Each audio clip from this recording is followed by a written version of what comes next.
About that, Herbs? Missed that. I know what you did. I didn't ask you what you did. How do you feel about it? Not good. Not good at all. Yeah, somebody in the comments was wondering what your favorite finger food was. I was going to tell him because I know, but I want you to tell him. What is it? It's nachos, clearly. You've been handling those. You've been handling those. Could be. This is the only reason why you're doing the show. These nachos aren't bad. Definitely not for the company. Oh, that's not bad. I think right. No, it's not. 30 seconds. All right. Boys. What's that? We got These two together. nachos seal the deal. Said we boys, man. Just for you tonight, Al, I'm gonna eat my pizza with my hands.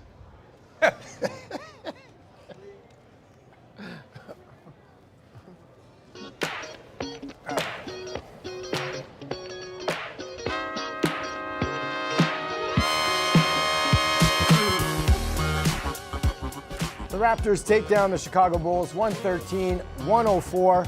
Live from Real Sports, welcome to Raptors Tonight. I'm Randy Urban, joined by Paul Jones, Alvin Williams, and Sherman Hamilton. I just want to say, just for Alvin tonight, I'm gonna eat my pizza without a knife and fork. Yeah, All right, Al? That's how you should Hey, eat it. man, I apologize. No, it's okay. If I It's okay. offended I just- anyone. I want to make sure you guys are watching. When you're watching YouTube, send us your questions. We'll try to get to them throughout the show. All right. You already laughing? Let's get into it. Let's get into it. We're funny, man. Sherm, no Pascal Siakam tonight. What was the most impressive part about this win for you? The most, it's tough to pinpoint it. I mean, there were a Fun, lot eh? of them. That's why we I'm pay you gonna the pick- big I'm bucks. Yeah, nachos? Yeah, right. I'm going to say this. I thought, obviously, Fred coming back was huge. Yep. You know, every big play down the stretch, Fred was a part of it offensively. The young fella, Christian Koloko. It's great. He was special tonight, man. Great. He was really, really special. And you just see this kind of formation of what the kid can potentially be every time he hits the floor. And remember, Pascal was a guy, his rookie season, who got quite a lot of starts. Wasn't supposed to, but he got them. That's right. And we saw how he kind of took it and ran with it and continued to develop in the G League, and now he is who he is. So Koloko kind of thrust into that position as well. And he looked awesome tonight. He's so laterally good. Yeah. His instincts are good. Hands up, blocks without fouling. He does so many good things as a young player that you got a great foundation to build off. Yeah, best game as a pro, not even Career close. highs, right? 11 points, 7 rebounds, 6 blocks, all career highs. And to Sherm's point, he looks comfortable. He looks like he belongs, but I'm going to take it, to me, to the next level. This Raptor team, and there's this, I say it all the time, there's this nebulous word in sports, culture. Like, what is that? How do you define it? It's one of those things, you might not be sure what it is, but when you see it, you know it. And this Raptors team has a culture which I define as a way of doing things with expectations attached. They're gonna play hard, and they expect people to be where they're supposed to be, do their job, play their role, and we're going to win games.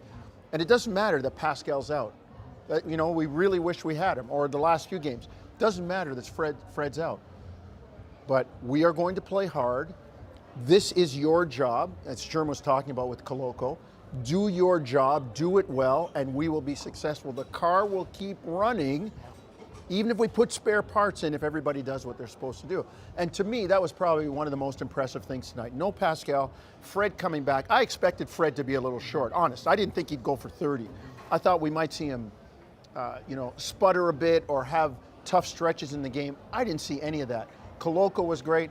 I thought it was a pretty quiet 19 and 10 for Scotty too. Like for me, I looked at this, it's like, he made some big plays, but when I looked down at the stat sheet, that jumped me as well. Yeah. Alvin, going back to no Pascal, I felt like the energy was a bit lacking to start the game, just getting adjusted. You've been in locker rooms at this level. What's it like when you know that your best player is not going to play? What's the energy like in there? The energy is up. You're playing. You're a basketball player at the end of the day. Yeah. A lot of times you start feeling it at the end of the game or at some moments of the game. I just remember when I played, And there were times where if Antonio Davis didn't play or Vince didn't play, we knew what the game plan was. We knew how to feel. Whereas sometimes as a player, you're like, all right, I feel good. I might be able to take it home, and then You're gonna get more opportunities. you're gonna get more opportunities. You have to, and you're ready for them.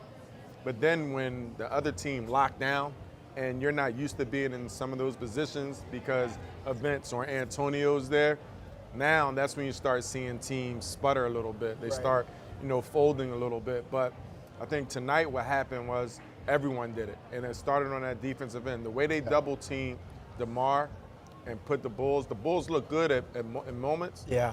But for them double teaming and was so consistent with it, it was just something that I think that helped the energy throughout the course of the game. Let me throw this at all three of you guys. Second straight game, they see a superstar, a guy that can beat you if you let him in DeMar. They just had Luka. I thought they did the same with Luka, took it out of his hands, but the rotations, the catch-up, the multiple effort weren't always there. Tonight, They were there for sure. it continued. That was my feeling. I don't know. I just want to know what you guys thought about that. For sure. I agree. I mean, you have Luka, who's bigger, and is a passer over top of certain things. But to your point, I think they learned from that situation. Right. They learned from that situation. They Got learned it how to again right away. Yeah. Yeah, for sure. Can we just give DeMar some love? I mean, Yeah. He Yeah. scored 46 against Boston. You come in I here, wanna you, give you no have love. you have all the right in the world No to love jack for shots DeMar, up. no You love love for DeMar. DeMar. DeMar's your boy. Nice try. He still had 20 points. What off Had 9 20, shots? Yeah, Nine 9 shots. shots. Saying, like, he's so mature, he's so aware of how he can get the job done and what's best for his team. He's not forcing anything. He's just making plays when he can. He knows he's going to be the center of attention. But this was a game where they needed a Zach LaVine. Yeah. Yeah. They needed a Zach LaVine to relieve that pressure. But anyway, Raptors show. Love DeMar though. No, you're right. DeMar, and just watch how he evolves, right? Yeah. Continuously, like, he's 32, 33? Yeah. Like, he's still learning how to play. Of course, he came into the league early and he was young, but he's learning how to play the way, like you said, he received the double teams. Then at the end, if you notice, he started attacking the double teams, right? So, yeah, you gotta give Debo some love. You talked about Fred earlier, and just 30 points, 11 assists, 5 boards, 5 threes. Run-of-the-mill game. Yeah. Specifically, what are the things that he's doing that are so critical for this team's success? Like Other than everything. Well, his leadership. Yeah. His leadership, his calming influence on the floor, okay, we got this. Hey, sometimes leadership is making the right play at the right time, and that instills confidence in others. So, similar to DeMar, I don't think he forced anything tonight. I think he let the game come to him. Sure, he picked his spots and took his opportunities, but he's going to do that anyway. I'm just surprised that he didn't come up short tonight. Like, at no point in the game did you look at Fred and say, oh yeah, he's been off for a while. I didn't see that at all. You have somebody like Fred, right, who's been in big games. You look back to his belief in himself. So even approaching the game, I saw him warming up, and his warm-ups was like, I seen him focus really in warm-ups, and today it seemed like he was just happy to be out there, kind of. And then I see how he comes out, and he's attacking. He's going to the rack. He's trying to finish. He's not just going to the rack to kick out. And he's taking these shots. He's shooting contested shots. So he was feeling like, I'm going to put an imprint on this game from beginning to end. And he's just somebody, when you talk about what does he bring to the team, I think you can look at a Fred and everyone can see a piece of them in Fred. And I think that's a leader, and I think that's how he can inspire the team to move Like forward every one and play of the us way. can see a piece of, Yeah, you probably can see yourself in Fred. I don't know. like, height. Just that's it. Maybe not skill set. Maybe? But definitely not skill set. skill set. But, you Definitely, know, definitely not Definitely skill not set. now, but in my day, maybe. What day was that? What was that? Wasn't yesterday. When was that? All right, we're going to move on. What the heck day was that? Do you like these home and away back-to-backs?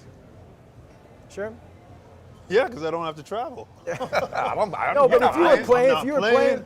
if you were playing, is this something that you could get up for? Like you would? Yeah, especially if you lose the Yeah. first one. I think it's a basketball game. I mean, you're up for every game, but I feel like, the chance to get redemption or double down on what you did the first night. That's always exciting. Yeah. It's just when it's a home and home back-to-back, where you got to home and away back-to-back, where you got to go on the road, that travel in between, that's where it becomes tough. What do you do? You're on the road now. How are you getting through to the next game? What are you doing? Are you just resting, not doing anything? Yeah, I mean, it's not much to do. The turnover is so fast. Yeah. But I think, once again, this is more like a playoff environment. Like a game like today with all the energy, the emotion behind it, everything, it's right back at it. Yeah. So it's going to be a strategy behind it. Demar, how are you going to attack these double teams? Is Zach LaVine playing tomorrow? If he's playing tomorrow, then it's going to be a different outlook. So it's all these things you really have to prepare for. So can the Raptors use the same principles defensively tomorrow night? Like, is that like? It depends. It depends, as Alvin said, it depends on the strategy. Yeah. There are some people that use that football strategy. Well, Keep we're running in, gonna right? run Yeah, that play yeah, till they yeah, stop it, yeah. right? And there were times tonight when it did break down. Chicago did figure it out. They got some lobs over the top for dunks. They got corner threes, open corner threes from people. Is Alex Caruso going to go 1 for whatever he was, the way he was tonight? I don't know. You know he's thinking about that on this plane ride home, and he's going to be warming up with a different focus tomorrow. But I wouldn't be surprised to see the Raptors start with that. But they showed some other stuff tonight, too. Like there was, the box and one on DeMar, and then the nearest guy run to the double, go into scramble mode. They could have shot the gap a couple times for steals. They did, but there were some when they pulled back. So, Nate McMillan said it last week when he came in.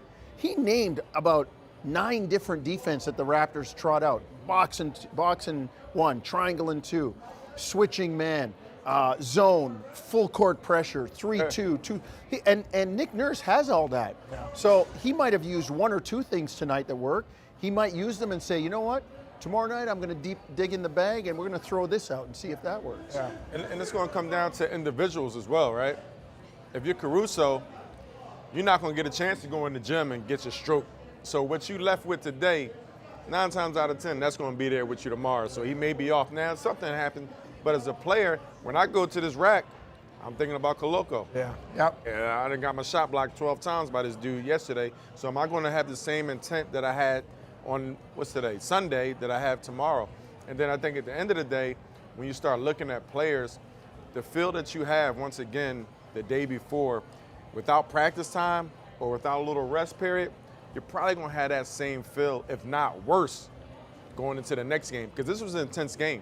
This was a high-level game, and it's a later game, and now you got fly and play again. So it's going to be challenging. Al's talking about my golf game. When it goes sideways, you just can't get it back, man. Just can't get it back. Somebody told me before, right? Somebody told me before, losing is the worst thing in the NBA because once you start losing, you don't get time to practice. Yeah. So losing start becoming something you have to try to figure out and correct things during the next game instead of the practice time. So once you get in, just like a player, if you start bricking and you don't have your rhythm, it's hard to get it back when there's back-to-backs because the season don't allow you to get practice time. Right. And that's why I didn't make it.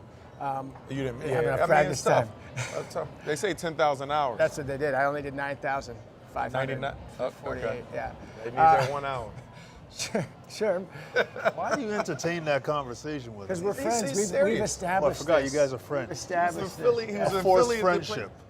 Oh wow, that's I was, that's I was in accurate. Philly and I was killing guys. killing them. That's right. Sure. So fight no broke out. Pascal for the next 2 weeks at least. The strained adductor.